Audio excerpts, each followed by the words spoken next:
ओम नमः शिवाय। आइए, आपका इस वीडियो में स्वागत है। जो फरवरी माह का मकर राशि के लिए राशिफल है, यदि आपका मकर लग्न है तो भी यह राशिफल आपके ऊपर पूरी तरह से सूट करेगा। हाँ, लग्न से राशिफल देखते समय अष्टक वर्ग का भी यदि मिलान कर लेते हैं तो अति उत्तम है।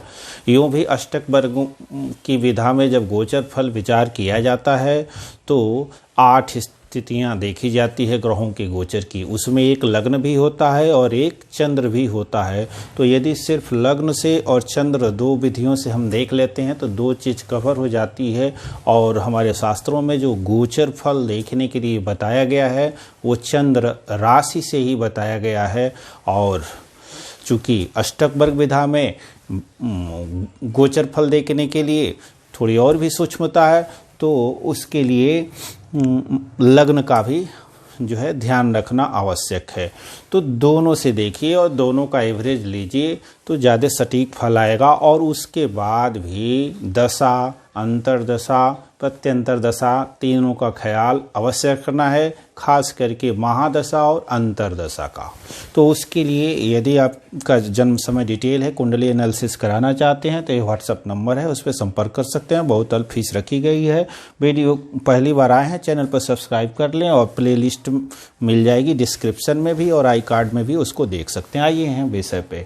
मकर राशि के लिए फरवरी माह कैसा रहेगा। तो जनवरी के लिए हमने देखा तो कोई बहुत अच्छी स्थिति जनवरी के लिए मकर राशि वालों के लिए नहीं रही।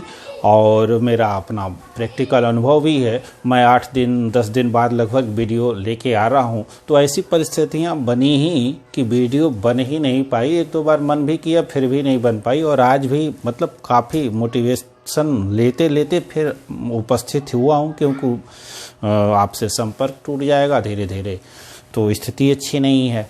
बराबर जुड़े रहना भी तो आवश्यक है, वरना यूट्यूब भी पीछे कर देगा। आइए देखते हैं। तो अब आप आया हूँ, तो ये सभी मकर राशि वालों की स्थिति अच्छी नहीं रही। किनकी अच्छी होगी? बाय द वे, यदि उनकी शनि की महादशा चल रही हो और शनि उनकी कुंडली में बड़े अच्छे भाव में स्थित हैं और अच्छा फल देने लायक हैं, तब ये शनि की जो 7.5 वर्तमान में चल रही है उसका और गोचर का जो प्रभाव आया वो बहुत अल्प आया होगा, कोई बहुत अधिक नहीं आया होगा। और यदि शनि कुंडली में बुरे रहे और उसके बाद यह गोचर उनके लिए निश्चित तौर पे खराब रहा है। और भी देखते हैं कि ये फरवरी माह कैसा जाने वाला है। तो ये 5 ग्रहों का योग यहाँ पे अभी वर्तमान में बना हुआ है और बुध यहाँ पे आ गए हैं और गुरु है, सूर्य है, शनि है और शुक्र, 4 ग्रह यहाँ पे हैं। 5 ग्रह इसलिए लिखा गया है कि कभी कभी चंद्रमा भी यहाँ पे आ ही जाएंगे और राहु से ये भाव नवी दृष्टि से युक्त भी है। तो 4 यहाँ, 5, 6, 7, 8 और 9 ग्रह बनते हैं। पंचग्रही योग इसलिए लिख दिया गया कि चंद्रमा भी आते रहेंगे यहाँ, तो किसी दिन पंचग्रही योग भी बन जाएगा। सूर्यदेव अभी भी अस्त की आज के समय में गुरु और शनि दोनों को अस्त किए हुए हैं। बुध यहाँ से निकल करके और गए हैं कुंभ राशि में। तो बुध का जो गोचर है देख लेते हैं किनका किनका शुभ है। तो बुध का गोचर शुभ है, ये धन देने की स्थिति में है, परंतु इस पूरे फरवरी माह में ये नहीं रहने वाले हैं। बहुत ही जल्दी बकरी होकर के और ये भी अस्त हो जाएंगे फरवरी के बीच में ही। और वो स्थिति रहेगी 14 के आसपास तक। गुरु और बुध भी बकरी होकर के बुध अस्त हो रहेंगे और गुरु तो अस्त चल ही रहे हैं। तो हम देख रहे हैं कि बुध की दशा अभी तो कुछ दिनों तक अच्छी है और आगे जाके फरवरी में ये बकरी भी होकर के 29 को बकरी हो जाएंगे, आगे जाके अस्त हो जाने वाले हैं। शनिदेव अभी 7 तारीख के आसपास तक अस्त ही रहेंगे, विशेष करके उनका भी प्रभाव अस्त होने के कारण अच्छा नहीं है। सबसे जो खराब कंडीशन ये जो लाल ग्रह सूर्य हैं और साथ में गुरु की भी जो स्थिति है इस मकर राशि के लिए अच्छी नहीं है, मकर लग्न के लिए भी अच्छी नहीं है। यूँ तो मूल कुंडली का यदि विचार करें तो ये जो युति है, इस युति के फल को कैसे देखेंगे? गोचर में भी तो आखिर युति बनी हुई है, तो यह फल किसी स्वतंत्र ग्रह का अच्छा नहीं है। वरना शुक्र यहाँ बहुत अच्छा है, शनि भी अपनी राशि में है, बहुत अच्छा है। लेकिन अब यही सूर्य और गुरु का होना, सूर्य देखिए मकर लग्न वालों के लिए या मकर राशि वालों के लिए अशुभ ग्रह कहे जाते हैं, क्योंकि ये 2 अशुभ भावों के अधिपति हैं। और चंद्र राशि से चंद्र राशि से प्रथम भाव में ही गुरु का गोचर उत्तम नहीं माना जाता है, स्थान भ्रंश होता है, धन का नाश होता है। शनि ही धन का नाश नहीं करते। अब यहाँ पे इनके लिए शनि अपनी राशि में है, गोचर शुभ है, परंतु अस्त है तो फल देने में असमर्थ हैं। गुरु भी मानसिक चिंता देंगे, धन की हानि होगी, यात्राएं होंगी, और इस प्रकार से सूर्यदेव बहुत अधिक यात्रा कराने वाली स्थिति में है। अत्यंत धन का नाश कराने वाली स्थिति में सूर्यदेव भी बने हुए हैं। कलह की स्थिति देने वाले सूर्यदेव भी बने हुए हैं। प्रतिकूल परिस्थिति देने वाले बने हुए हैं। और जब इतनी सारी प्रतिकूल परिस्थितियां बनेगी तो जातक की जो मानसिक पीड़ा जो 7.5 के कारण थोड़ी सी है वो अत्यंत बढ़ी हुई है, अभी भी रहने वाली है। कब तक? 2 चरणों में बांट देते हैं। 1 से 13 तक सूर्य भी यही प्रभाव देंगे और उसके बाद दूसरे भाव में सूर्य आ जाएंगे 14 फरवरी के बाद। और 14 फरवरी के बाद जब सूर्य यहाँ से यहाँ आ जाएंगे तब फल थोड़ा सा अलग हो जाएगा।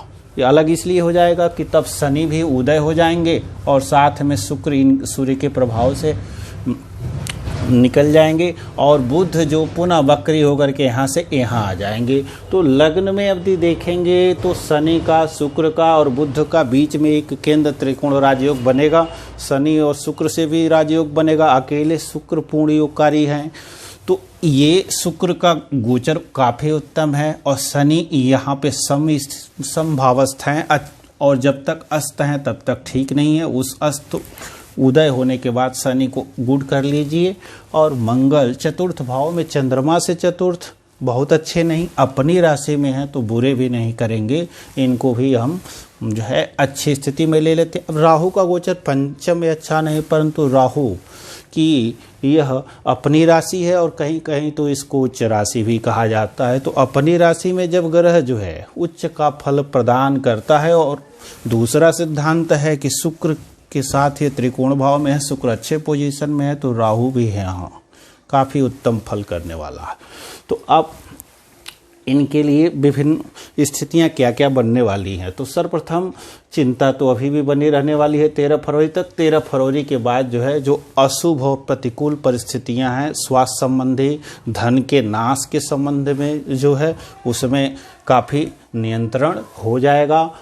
परंतु सूर्य यहाँ पे जब जाएंगे तो वहाँ भी आपसे कोई धोखा देकर के काम निकलवाने का प्रयास करेगा, तो सचेत रहिएगा पूरा। जब तक सूर्य जो है कुंभ में पूरे फरवरी माह में रहेंगे 14 से लेकर के ये वाला पीरियड में, तो उस समय सूर्य से विशेष सावधान रहना है। सूर्यदेव की आराधना करते रहनी है तो अच्छा है। नहीं जल दे पाते हैं आज के युग में तो प्रणाम कीजिए, मन ही मन प्रणाम कीजिए। आदित्य हृदय का स्तोत्र का पाठ कर लेंगे और अधिक लाभ प्राप्त होगा। अब इस पीरियड में यदि जिसका लग्न भी अच्छी स्थिति में अलाउ करता हो रत्न पहनने की, तो गुरु या और शनि के रत्नों को जो अलाउ करेगा आप जन्म कुंडली उसको अवश्य धारण करना चाहिए। अथवा शुक्र, इसमें जो आपकी स्थिति बनती है, बुध भी बीच में काफ़ी उतार चढ़ाव भरे स्थिति रखने वाले हैं, तो बुध भी, चूँकि यहाँ पे राशि किससे देखेंगे तो बुध और शुक्र योगकारी हैं। अब आपकी कुंडली में कैसे हैं वो डिपेंड करेगा।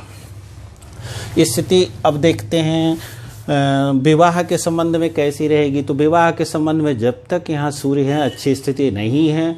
गुरु जो है एक स्थिति से देखेंगे तो इस भाव को देख रहे हैं विवाह के संबंध में, फिर भी गुरु यहाँ पे नीचस्थ हैं तो उतना शुभ प्रभाव नहीं है। शुक्र पुरुष जातक है तो विवाह कराने की स्थिति में है, और यदि दशा भी अलाउ करती है तो विवाह के संबंध में बातचीत चल रही है तो अच्छा रहेगा। अभी वैवाहिक जीवन में चिंता बनी ही रहने वाली है, सावधान रहने की ज़रूरत है। सूर्य यहाँ रहेंगे तो वहाँ से भी कलह कराने की कोशिश करते रहते हैं। मंगल की यहाँ से दृष्टि है और मंगल की ये जो दृष्टि है वो शत्रु दृष्टि है, क्रूर दृष्टि है, इसलिए यहाँ से भी कलह मंगल दे रहे हैं। भूमि भवन वाहन के संबंध में बड़ा अच्छा योग बना हुआ है। नई भूमि चाहते हैं तो वो भी मिल सकती है, भूमि पुरानी बेचना चाहते हैं तो उससे भी बिक करके लाभ प्राप्त होने के अवसर बने हुए हैं। नया मकान के संबंध में विचार कर रहे हैं ना, तो शनि देव जब आपके उदय हो जा रहे हैं, अर्थात इस पीरियड में, इस वाले पीरियड में नया मकान आदि भूमि भवन वाहन से संबंधित कार्य करेंगे तो विशेष आपको लाभ प्राप्त होगा। 14 जनवरी के बाद वहाँ कीजिएगा थोड़ी सी सावधानी के साथ। विद्या बुद्धि विवेक आदि आपका उत्तम रहने वाला है। थोड़ा सा पेट के संबंध में जो गैस आदि बनने की स्थिति है, इसलिए भोजन के संबंध में अच्छे भोजन करते रहिएगा तो विशेष जो है कोई परेशानी नहीं होगी। कोर्ट केस कचहरी आदि के जो स्थितियां हैं तो यहाँ से स्थिति ये बनी हुई है कि कोर्ट केस कचहरी आदि में कोरोना काल चल रहा है, तारीख पे तारीख पड़ ही रहा है, अभी पड़ता ही रहेगा। आपका ना लाभ होने वाला है ना हानि होने वाली है। भाग्योदय की स्थिति पुनः जब यहाँ से आएंगे तो भाग्योदय की अच्छी स्थिति बनी हुई है, पिता से संबंध अच्छा रहेगा, राज्य से संबंधित कोई कार्य हो रहा है तो उस समय लाभ प्राप्त होने के भरपूर अवसर बने हुए हैं। अब दशा आदि अब देखें इसमें किसकी दशा अच्छी जा रही होगी। अब यदि शनि की दशा चल रही हो तो थोड़ा सा अब सूर्य और आगे चले जाएंगे, अर्थात इस पीरियड में से पुनः शनि की दशा अच्छी हो जाएगी। शुक्र की दशा चल रही हो तो वो भी इस समय अच्छी ही जाने वाली है। बुध की दशा चल रही हो, काफ़ी उतार चढ़ाव वाला समय रहेगा। राहु की दशा चल रही हो तो बहुत अच्छा जाने वाला है। और यदि मंगल की दशा चल रही हो तो मंगल भी इस समय उत्तम फल प्रदान करने की स्थिति में है। ये समय रहेगा आपके लिए। और तब तक केतु की दशा चल रही हो तो केतु का गोचर यहाँ से बहुत शुभ है। अति ये हर प्रकार की पदोन्नति देने की कोशिश करेंगे, संतान आदि देने की भी स्थिति में है ये, और लाभ देने की स्थिति में है। तो केतु का गोचर बहुत उत्तम है। केतु की दशा आदि चल रही हो तो इस समय बहुत ही अच्छी जाने वाली है, क्योंकि यह अपनी राशि भी है और राशिपति मंगल से दृष्टि भी है। तो लाभ के तो बड़े उत्तम अवसर भी दिख रहे हैं, जो 14 तारीख के बाद काफ़ी अच्छे मात्रा में प्राप्त होगा। तो ये स्थितियां रहीं और इसके संबंध में अभी भी 7:30 है। भगवान शिव की आराधना करेंगे तो विशेष लाभ प्राप्त होगा।